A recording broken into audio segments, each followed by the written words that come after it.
Preguntas de repaso para psicología dinámica. ¿Qué es una representación? Es una figura, idea o pensamiento que sustituye la realidad.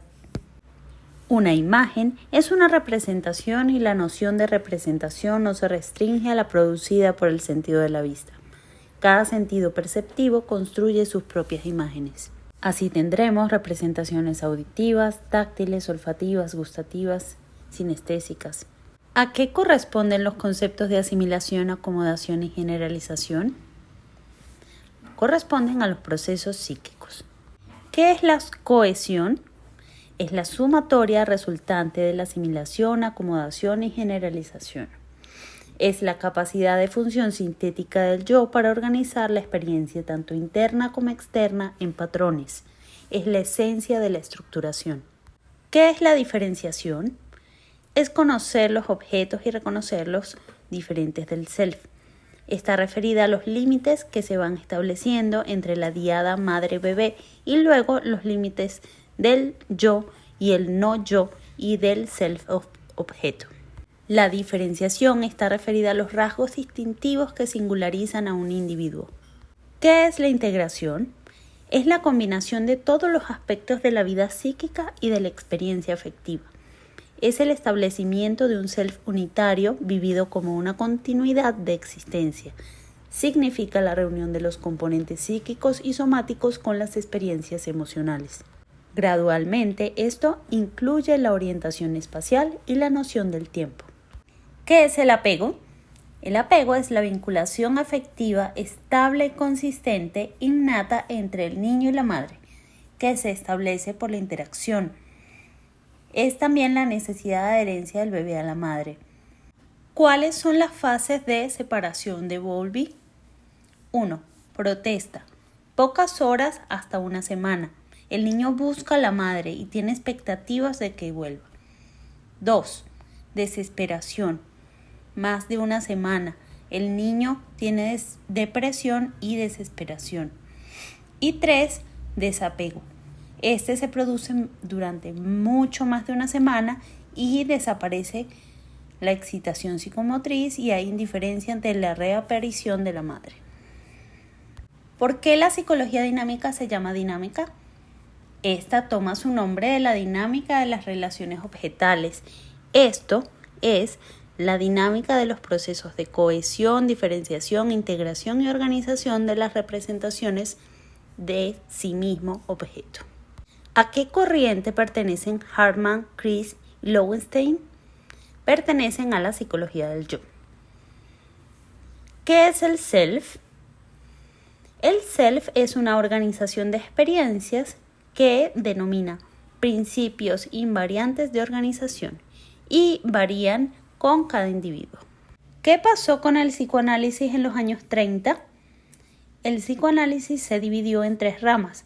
Unos se quedaron con Freud en el psicoanálisis clásico, otros siguieron la teoría de las relaciones objetales de Melanie Klein y otros siguieron a Hartman con la psicología del yo. ¿Cuáles son las fases de separación según Bowlby? ¿Qué son los apegos múltiples? Son muchas figuras de apego no integradas. ¿Qué son las relaciones objetales? Son las relaciones dinámicas y estructurales entre las representaciones del sí mismo y las representaciones del objeto. El término relaciones objetales se refiere a estructuras intrapsíquicas específicas y no a las relaciones interpersonales. Sin embargo, estas estructuras intrapsíquicas, las representaciones mentales del sí mismo y los otros, sí se manifiestan en la situación interpersonal. ¿Qué es la ansiedad? La ansiedad aparece en el niño como una reacción ante la separación física real o ante la ausencia emocional de la madre.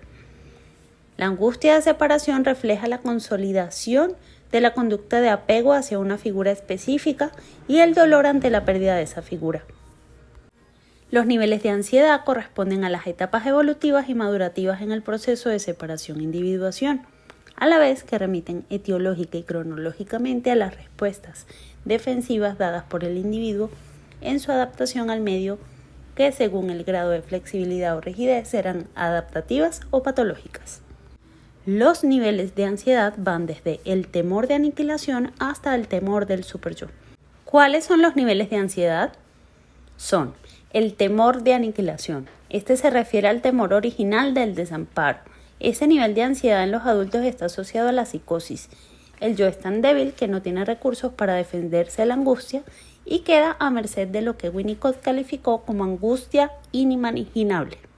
Temor a la pérdida del objeto. El sujeto queda en estado de necesidad del objeto. Toda separación es vivida como pérdida. Es una dimensión del apego no diferenciado. Requieren de la compañía permanente y que el objeto les ayude a sortear las exigencias del medio. Se sienten incapaces de vivir sin el objeto y pretenden de él la constante satisfacción de las necesidades. Temor a la pérdida del amor del objeto. Es la angustia que acompaña la conciencia de la separatividad del objeto y la indefensión del sí mismo. Las separaciones del objeto son sentidas como abandono. Es el indicativo de que el estado emocional predominante es el narcisístico, de que el mundo le pertenece y que tiene el poder afectivo sobre el objeto. Sin embargo, las ausencias del objeto son vividas como una amenaza de pérdida objetal. Temores de castración. El indicativo de que el sujeto ha logrado la constancia objetal y su separación-individuación le ha permitido la interacción en relaciones triádicas. Esta está asociada al campo edípico. El sujeto se siente inferior ante el objeto y disocia la representación objetal. El objeto malo es hostil, persecutor y castrador. Si el objeto es sentido como descalificador, difícil o imposible de satisfacer, la angustia es más tormentosa y la ambivalencia provocará reacciones agresivas defensivas. Temores del superyo. El nivel de ansiedad en este caso es proporcional al grado de vigilancia, de autoobservación, de severidad o de tolerancia o de sadismo de la función crítica del superyo. ¿Qué es el superyo? Es una estructura que surge luego de atravesar el complejo de Edipo. El superyo es el resultado de dos factores biológicos, el desvalimiento y la dependencia del ser humano durante su infancia y el complejo de Edipo. ¿Qué es el complejo de Edipo? Es una fase en la cual el niño se desprende del pecho y puede comenzar a simbolizar, y esta simbolización se basa en una pérdida, en una renuncia a la gratificación instintiva directa. Al integrar una sola madre, puede recurrir al padre y oscilar entre ambos, pero puesto que todavía hay mucho de lo esquizoparanoide, tiende a disociarse y a sentir envidia y celos, lo que lo lleva a atacar en su fantasía a la pareja unida de los padres, de forma violenta e imaginaria. ¿Cuáles son las funciones del yo? El yo integra todos aquellos elementos condicionantes y controla luego a la respuesta del organismo. El yo se desarrolla a través de la acción recíproca de la psique infantil en vías de maduración y la realidad externa. Incluye los mecanismos de defensa y las fuerzas de represión. Su tarea es la autoafirmación tanto en el mundo exterior, como la percepción, memoria, adaptación, actividad, como en el interior. ¿Qué es la matriz relacional? Es un arreglo conceptual que Mitchell introduce para definir el objeto de estudio del psicoanálisis relacional y para facilitar la categorización de diferentes teorías dentro del psicoanálisis y la psicología general.